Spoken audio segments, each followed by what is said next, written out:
Auzubillahiminash-shaytanir-rajim. Bismillahir-rahmanir-rahim. अस्सलाम वालेकुम friend, I hope that you will be fine. उम्मीद है सब दोस्त खैरियत से होंगे। आज मैं आपको 8 क्लास के रिज़ल्ट के बारे में जो है वो बताऊंगा। जैसा कि आज 30 मार्च है और कल 31 मार्च है। कल इंशाल्लाह 10 बजे रिज़ल्ट जो है उसकी अनाउंसमेंट की जाएगी। तो इसके लिए मैंने आपको ये बताना चाहता हूँ कि आप किस तरह ये रिज़ल्ट चेक कर सकते हैं। उसके लिए सबसे पहले आपको जाना होगा गूगल में।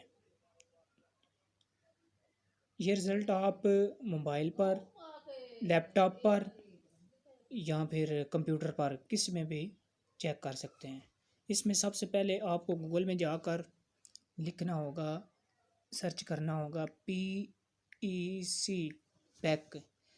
जब आप पैक लिखेंगे तो नीचे रिज़ल्ट आएगा PEC पैक रिज़ल्ट 2020।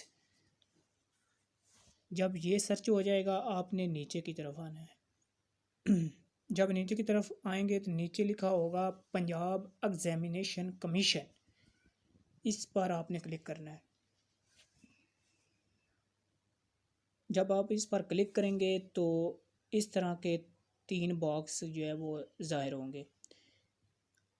तीसरे नंबर पर जो बॉक्स है उस पर लिखा हुआ है क्लास रिज़ल्ट 2019। ये पिछले साल का रिज़ल्ट शो कर रहा है, लेकिन जब रिज़ल्ट आएगा तो जहाँ पर 2019 लिखा हुआ है वहाँ पर 2020 हो जाएगा इंशाल्लाह 31 मार्च को सुबह 10 बजे। तो मेरी सब दोस्तों से रिक्वेस्ट है, अगर वीडियो अच्छी लगे तो इसको लाइक और शेयर और सब्सक्राइब करें। Thank you. अल्लाह हाफिज़।